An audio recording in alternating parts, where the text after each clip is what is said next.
Langsung menuju ke Pangkalan Bun, Kalimantan Tengah untuk menyaksikan konferensi pers yang disampaikan oleh Basarnas. Kemudian hasil dari side scan ini sudah diketemukan beberapa titik-titik seperti yang dijelaskan ke badan. Ada 2 titik yang sudah diketahui, namun pelaksanaan untuk pendeteksian lewat ROV atau robot air yang menggunakan kamera sampai saat ini belum berhasil. Hal-hal yang menjadi kendala bahwa hari ini cuaca di lokasi sangat ekstrim. Pada siang hari mungkin kita di Pangkalan Bun cukup cerah, namun di lokasi ini cukup berat karena helikopter yang dari kapal juga masih kena hujan. Jadi kondisi cuaca hari ini ombak sekitar 3-4 meter. Kemudian kecepatan angin antara 20 sampai 35 knot. Kemudian langit berawan, hujan nitik-nitik. Nah, sehingga cuaca ekstrim ini sangat mempengaruhi rekan-rekan kita yang bertugas di laut dalam hal pencarian. Hal inilah yang menjadi hambatan-hambatan kita di dalam mencari lokasi sebenarnya dengan menggunakan alat. Karena alat ini juga terpengaruh oleh gelombang laut, oleh arus laut, kemudian juga visibility di bawah laut. Menurut informasi, visibility di bawah cuman 2 meter, artinya bahwa kondisi di area itu cukup butek, kabur, sehingga menyulitkan kamera di dalam mendeteksi unsur-unsur di bawah laut. Hal inilah yang menjadi hambatan-hambatan kita di dalam melaksanakan operasi di lapangan. Namun demikian, kita akan terus mencoba sampai dengan malam hari ini juga. Kemudian lain-lain, kita juga mendapat bantuan pesawat dari Rusia, hari ini yang tiba tadi, pesawat E-200, P-200, ini juga akan melaksanakan operasi esok hari.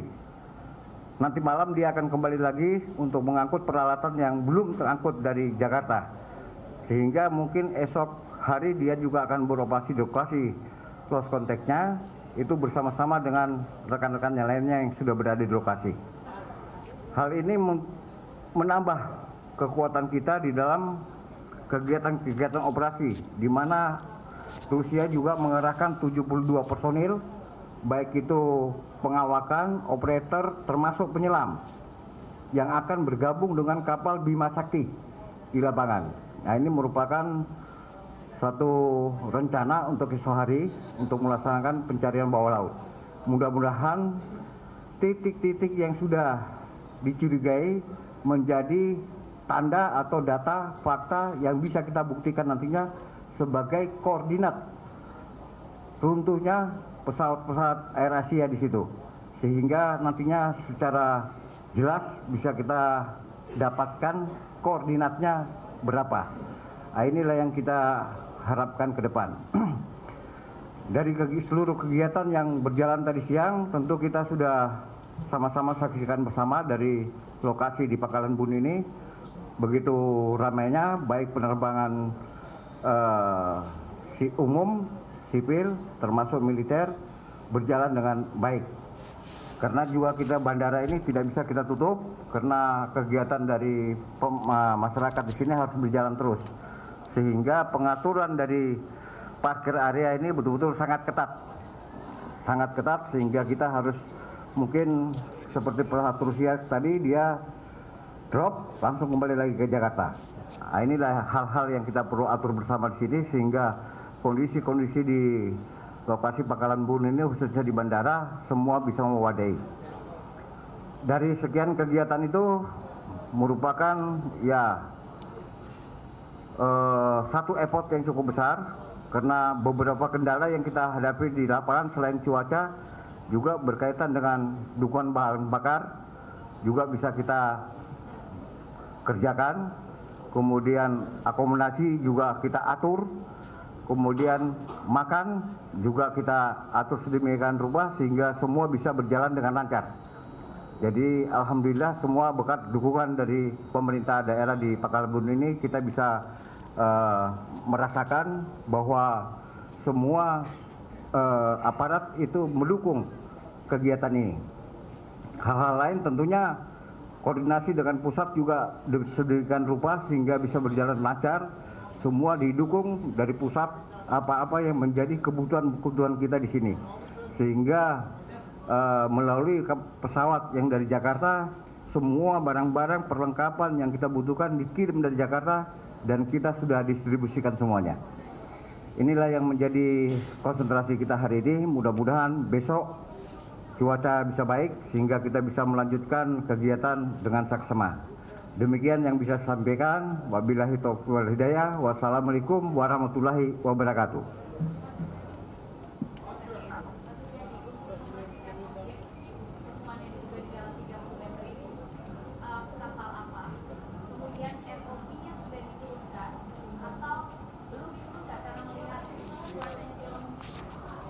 Ya, jadi ada beberapa kapal yang dilengkapi dengan ROV, ya termasuk dari kapal BPPT Barunajaya sudah di sana.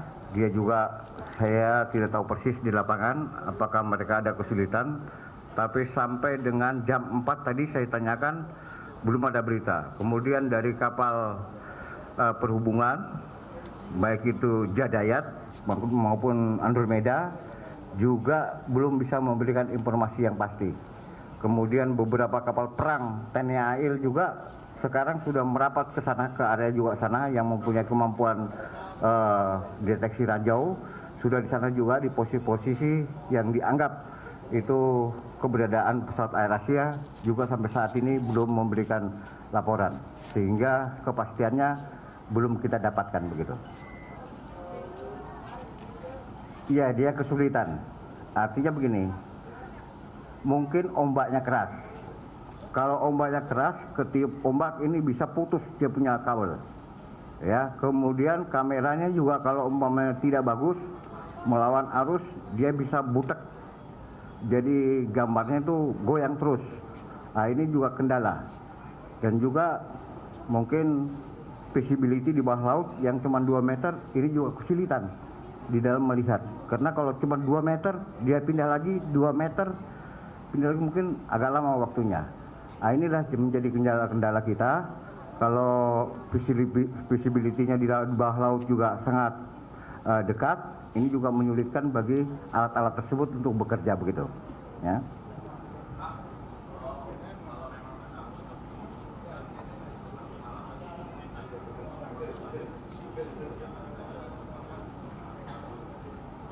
Ya, untuk malam hari kalau umpamanya cuaca baik, seandainya cuaca baik tentu kita akan laksanakan. Walaupun itu kondisinya gelap, tapi mungkin di bawah air dia menggunakan senter bawah air itu bisa kelihatan. Hanya kondisinya yang mudah-mudahan cuaca baik, teduh kembali, tenang, alat tersebut bisa diturunkan, kemudian arus juga udah tenang, kemungkinan besar malam hari pun bisa diketemukan begitu.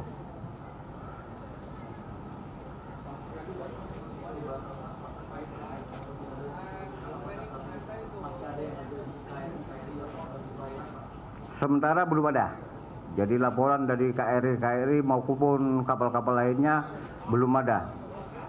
Karena ini sudah hari ke-7, kemungkinan jenazah ini sudah kondisi lebih parah. Artinya mungkin gelembung udara yang ada di badannya sudah pecah sehingga mungkin bisa tenggelam kembali. Nah, inilah, atau mungkin dimakan ikan dan sebagainya sehingga udaranya keluar, jenazah tenggelam kembali, kemungkinan. Tapi besok tetap kita akan tetap mencari. Siapa tahu saja ada yang terdampar di pantai. Nah, ini yang kita coba ikuti terus sampai ke pantai-pantai, sehingga nanti kemungkinan kalau masih ada di pantai kita akan angkat segera. Namun demikian kita tidak putus asa, kita coba terus untuk menyelusuri apakah arah hanyutnya ini ke timur atau ke tenggara, kita ikuti terus. Kalau ke tenggara berarti dia ke Laut Jawa, lebih ke tengah lagi. Untuk itu mungkin patroli maritim dari TNI AL akan meluncur ke sana. Tadi sudah melewati area tersebut, namun belum mendapatkan tanda-tanda yang signifikan begitu.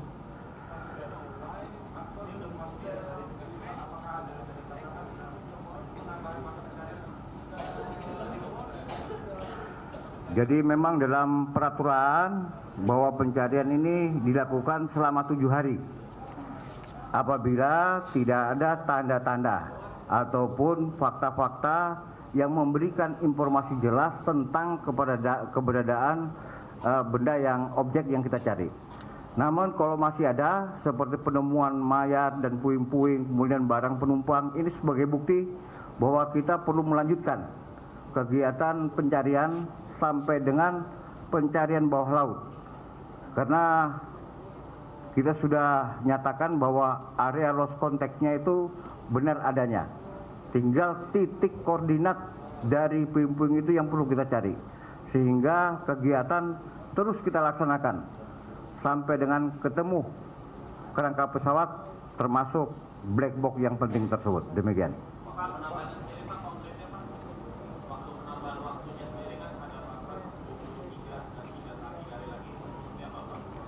Tidak terbatas penambahan, ini tergantung Kabadan, karena yang mengambil keputusan semua ada di pusat. Jadi kita ikuti perintah dari pusat. Namun demikian, ini semua wewenang dari Bapak Presiden karena beliau yang memerintahkan. Tentunya nanti ada prosedur dalam pengajuan penghentian tersebut. Demikian. Pak, berarti wilayah pencarian akan diperluas, Pak, untuk kemungkinan korban-korban yang semakin jauh di lokasi. Kemungkinan memperluas kecil karena kita sudah cukup jauh sekali dan hari sudah masuk ke hari ke-7. Kalau toh umpamanya jenazah yang terapung kemungkinan besar akan tenggelam kembali. Paling yang kita bisa dapat mungkin barang-barang yang terapung dari serpihan ataupun barang-barang penumpang yang terapung. Hal itu pun juga terbatas.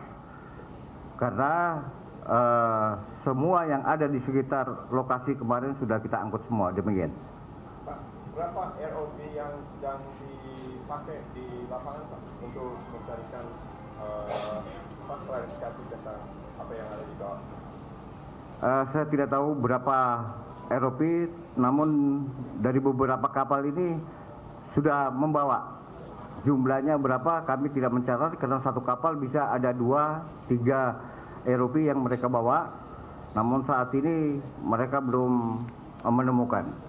Jadi kita tidak tahu jumlahnya, termasuk tadi dari Perhubungan 2, BPPT 1, kemudian dari Amerika 1, tambah besok mungkin dari Rusia, terus kapal-kapal TNI AL. Ada 5 yang bergerak di lapangan yang punya deteksi juga belum menemukan titik-titik terang yang bisa memberikan kepastian begitu. Apa bisa dibilang target sasaran itu sudah mengecil, Pak? Apa daerah pencariannya sudah mengecil dengan adanya sinyal dari side scan? Iya, sudah mengecil. Jadi kita sudah konsentrasi di sekitar lost contact terakhir.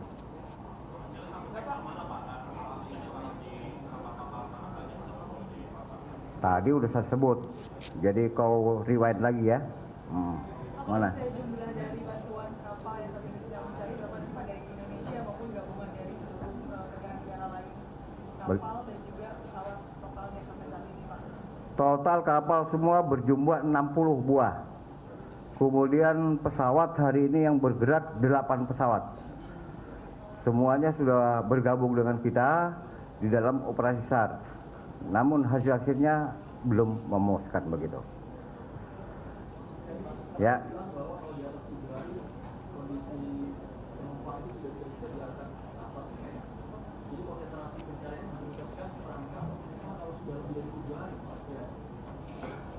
Ya, jadi kalau berdasarkan kesehatan, harusnya ini orang kesehatan yang menjawab. Kalau dia kempes, tenggelam, ya kita harusnya menyelam untuk mengambilnya dengan melakukan penyelaman. Itu kita siapkan banyak penyelam. Namun ini kita belum bisa pastikan apakah kerangka pesawat itu sudah ditemukan sehingga masih banyak penumpang yang ada di situ bisa diangkut. Ini kita belum ketemukan. Kemudian yang hanyut ini sudah sampai di mana, tenggelam di mana, ini juga kita belum temukan. Seandainya sudah ditemukan, tentu kita pasti juga akan mencoba mengangkat dari dasar laut untuk dievakuasi ke kapal begitu. tim yang membantu yang banyak yang membantu bisa mungkin bisa dijelaskan detail-detailnya tim admin untuk fokus bagian apa supaya tidak saling tumpang tindih itu ada detail-detail nggak pembagian tugasnya? Kalau area tugasnya kita bagi 4 area 1, 2, 3, dan 4. Itu yang kita sudah atur sekarang, kemudian dengan beberapa koordinat yang sudah kita tentukan, sehingga wilayah-wilayah itu merupakan area penugasan dari pencarian maupun pertolongan. Demikian. Ada lagi?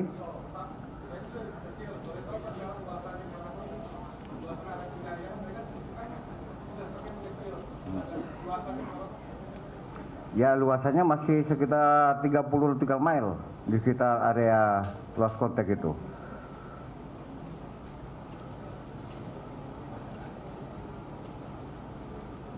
Baik. Pak, kalau yang 30 mil ini dari yang Selat Karimata atau yang dekat-dekat muara dari Teluk Kumai itu sendiri, Pak? Bagaimana? Kalau misalnya ke lokasinya itu, apakah di dekat Teluk Kumai, muara Teluk Kumai, atau yang menuju ke Selat Karimata? Ya, antara itulah. Jadi posisinya kalau Teluk Kumai masih jauh dari Teluk Kumai. Kalau dibilang Selat Karimata masih di sebelah timurnya Selat Karimata. Begitu. Ya, kalau jelasnya ya 97 nautical mile dari sini dengan arah 244 derajat. Begitu. Ada lagi? Tapi sudah ya. Terima kasih. Lebih dan kurangnya saya mohon maaf. Wabillahi taufiq wal hidayah. Wassalamualaikum warahmatullahi wabarakatuh.